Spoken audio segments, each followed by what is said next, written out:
Hey, what is up? This is the Leafs Convo podcast for Tuesday, January 14th, 2020.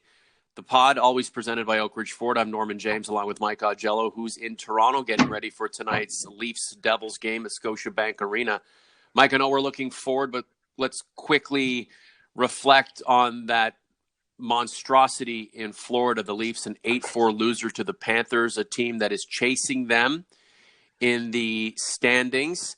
Ugly all round, and then the news got even uglier after the game. Word that Morgan Riley will be away from the team for 2 months with a broken foot. About a week and a half ago, things were fine and dandy, peachy keen, pretty amazing all round. Now things don't look dire or bleak, but they're certainly not what they were.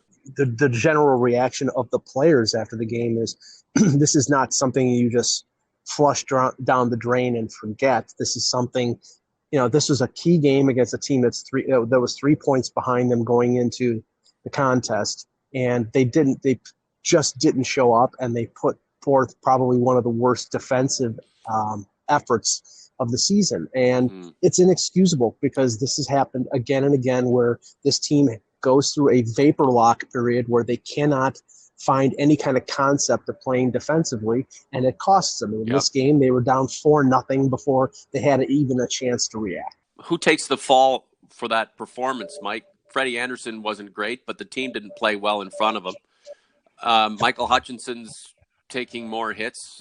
We're back to the idea that the Leafs need to acquire someone more reliable.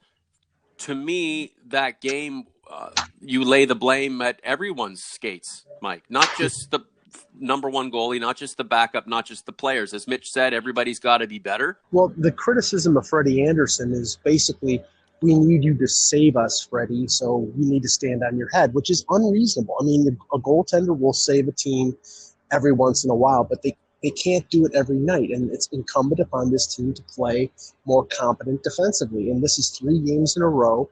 The game against Edmonton where they gave up 3 goals and Anderson was pulled.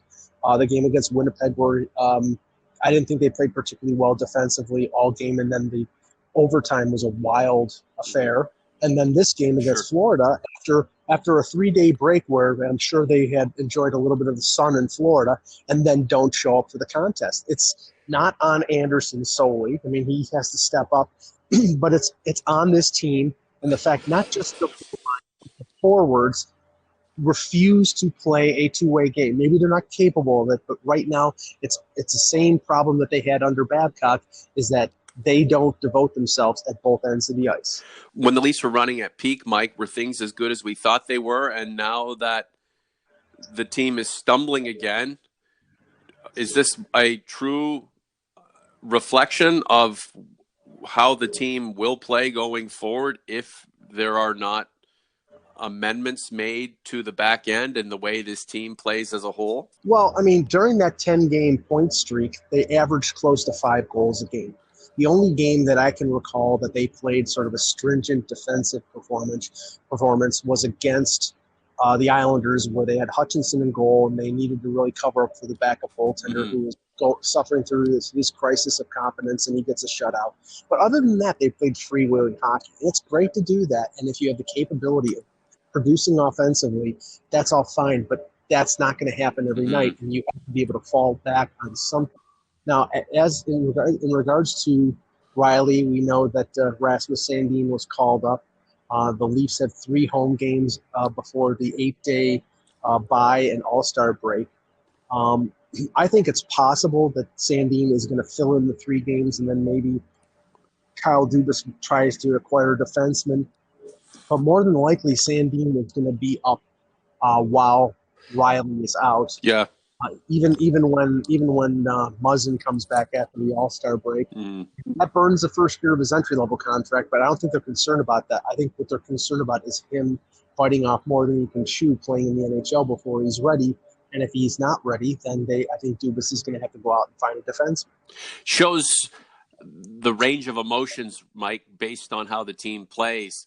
When the Leafs were winning and collecting points, and William Nylander was 2-3 points a game, everyone believed that the team was an example of how the fast, skilled game can be played, even though the Leafs weren't playing the best of competition. Still, they were getting their points. One loss begets another, and then there's the debacle in Florida. New Jersey's in town. It should be a game the Leafs can pick up a point, but even if they did win the game and their overall play resembled more of what they've been doing recently as opposed to what they were doing a couple of weeks ago, we're still going to be concerned about this. Mike, John LeBlanc in Community, Gorgiev and a mid to late pick for Janssen, Bracco and CC for LA's Alec Martinez, who was announced to be on the block. Gaijin TV Japan, Leafs fan in Japan here, new listener, great team this year. Thanks, lads. And Super Coop, better grab Brandon Dillon from San Jose. It's not looking good for us at the moment. I hope Muzzin is close to returning. May want to look for a backup. These are the concerns, and Pierre LeBrun amplified this yesterday. Riley's not out for the year, so he can be put on long-term injury, and you can go out and trade for a defenseman, but you have to be able to fit Riley under the cap when he comes back. So that doesn't mean you can go out and add Brendan Dillon, who's making, I think, over $3 million or something like $3 million, and not, just put Riley back in the lineup when he comes back in March. You have to create the space, which means they have to probably trade a Janssen or Kapanen, which are $3 million players, to bring in a defenseman who would be a top four, or you trade for somebody who's more of a stopgap, making, say, $750,000. And Kyle Koliakovo on TSN has been pumping the tires on Michael Del Zotto. Yeah. That I don't think that's a bad. If it's a stopgap, I don't think that's a bad suggestion. No, and I'm not saying a poor guy to Michael Del Zotto. I feel bad for Carlo Koliakovo just throwing it out there, and all of the omniscient Twitter lunatics yelling at him saying, well, Michael Del Zotto's not good at hockey and he sucks and you're stupid. I mean, for God's sakes, the Leafs aren't in a position of strength on defense right now. I don't know if Koliakovo was being tongue-in-cheek and putting that tweet out, but probably there's a bit of truth there. I know they're friends. The essence of the tweet is the Leafs need help on defense. Rasmus Sandin, for as great as we think he's going to be, coming up to be the savior right now with Martin Marincin back there, and Michael Hutchinson is your backup. Those aren't three guys that are going to be getting Stanley Cup rings come next October, right? Well, and that's just an indication that for all of this team's might, there are flaws and holes. I don't have a problem with anybody throwing out a theory. My issue right now is I have less of a problem with giving Rasmus Sandin 15 to 17 minutes in the NHL because he seemed to handle it early on in the season. We know that early in the season and midway through the season are different things. What I have a problem with is we know that Riley's minutes are going to get divvied up. Probably more responsibility for Tyson Berry, more responsibility for Travis Dermott. If you have Martin Marincin out there 17 or 18 minutes a night, it's a -2 or a -3 guaranteed. And that's a problem because he is not an NHL defenseman. And right now he's being forced into a bottom pairing role. Sure. And now he and other defensemen like Cece are going to be dependent upon to play probably close to 20 minutes, and that does not work. Mike, do you think it's a good thing that Kyle Dubas is handcuffed financially based on all of the contracts and how much money he's allotted, in that he won't do anything absolutely stupid or crazy? Or do you feel like this is a hindrance to an inevitable situation that needs to be rectified? And since, the resources won't be there, he's going to have to look for stopgaps and secondary solutions to what is really a primary problem that continues to rear its ugly head. I don't think any general manager, and I don't think any observer of any general manager would prefer them to be sort of handcuffed with options. I think, I still have confidence. I know that there's a school of thought out there that, Dubas has screwed things up. I honestly think that he's made some pretty good moves. There are other moves that have not been successful, but you want to have options. And in this instance, the only option for them in terms of making deals is money in, money out. So that probably means if they're going to add a defenseman, which I think they're going to, even if Riley didn't get hurt, is probably trading a Kapanen or a Janssen. A deal like a Nylander, if they wanted to do that, is not going to happen until the summer. But they now are in a situation where, and think of it this way, guys like Guys like Kerfoot have proven they can play the wing. Players like Engvall and Moore have come up from the AHL and have proven they can play. They can afford to trade Andreas Janssen if they get enough return. And that's the thing. You don't trade him for a sixth-round pick to clear his salary. You trade him for value. And if you don't get the value, you do what you can. Mike, your coaches and managers aren't going to be great all the time. I mean, A.J. Hinch and Jeff Lunau won the 2017 World Series, and they just got fired for doing stupid stuff. You're not perfect. Kyle Dubas is going to make mistakes. But if he can make more good moves than poor moves and continue to push this team along to where it needs to go as the leader of the organization, then he will have done his job. But the jury is still out. Just a few things before we go. What do you think is going to happen in this Devils game? Well, the Devils have beaten the Washington Capitals and Tampa Bay off a 10-game winning streak over the last couple games, so they cannot be overlooked. They just fired Ray Shero as their general manager.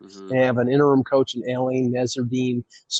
And players are playing for their jobs, or the players who are rentals are probably playing to get jobs someplace else. So this is a dangerous team because they have nothing to lose. Did I see Subban's name attached to a Leaf deal? Well, not to a Leaf deal. I mean, that was during the summer. That was at the draft where I know the Leafs were interested, but Nashville would have had to retain salary for that deal to happen. On the Buzzcast yesterday, we had Kevin Allen, formerly of USA Today, and he said that the speculation out there is that Subban wants out of New Jersey because that team is not going to win the next 2 or 3 years. Yeah. And, he's in his early 30s, so this is his time to make a chance to get a chance at a cup, and he's not going to get that with the Devils. I'd love to see him on the Maple Leafs. I know, everyone's smarter than I am, and I agree. You're right. And most people think that he'd be a disaster. I don't care. I love the novelty of it. At this point right now, you can't tell me he wouldn't be a better alternative than Martin Marincin. All things equal, clearly, Subban brings a lot of baggage with him, both emotional and financial. Mitch Marner voted or selected or elevated to the All-Star game. I know that fans of players who were vying for the spot in other markets are a little ticked off, feeling Mitch didn't deserve to get to the All-Star game over their guy, and the only reason he did is because the Leafs have a larger fan base than they do. Too effing bad, man. Mitch got in and he deserves it. I mean, I don't have a problem with it. I can understand others in other fan bases having a problem with it. If it was me in terms of the Leafs, I would want Marner to go or Matthews to go, but I wouldn't want Freddie Anderson to go because they need him to rest. But he's going in his first All-Star game, so there you go. Mitch is among the points per game leaders, 44 points in 35 games. That's pretty spectacular. Imagine had he been a part of the team for the full run of the season, and he'd be up to around 60 points right now, probably knocking at the top 10 or at least the top 15. And last thing, Mike, you and I are both music people. Neil Peart passes away. I know it doesn't have anything to do with the Maple Leafs, but one of Toronto's greatest exports ever, arguably the greatest drummer of all time. Limelight, a song that's been associated with Hockey Night in Canada openings several times over the years. I know Peart did some Hockey Night in Canada drumming too. I mean, forget about the Hockey Association. What a legend, man. And it's just, it's too bad. Well, he's one of my favorites, and I would be shocked if the Scotiabank Arena game ops didn't do something before the game like they did after Gord Downie passed away. And he's a legend. He's a phenomenal drummer. Had a lot of influence on my musical life. So it's sad. 67 years old is way too young. And a talent like his it's way too early for him to depart this earth. And a Toronto band, a Toronto Canadian local band. Look what they've done. Considered among the greatest musicians, virtuosos to ever pick up instruments. Michael, enjoy the game tonight as best you can. We'll be in touch. Thanks, Norm.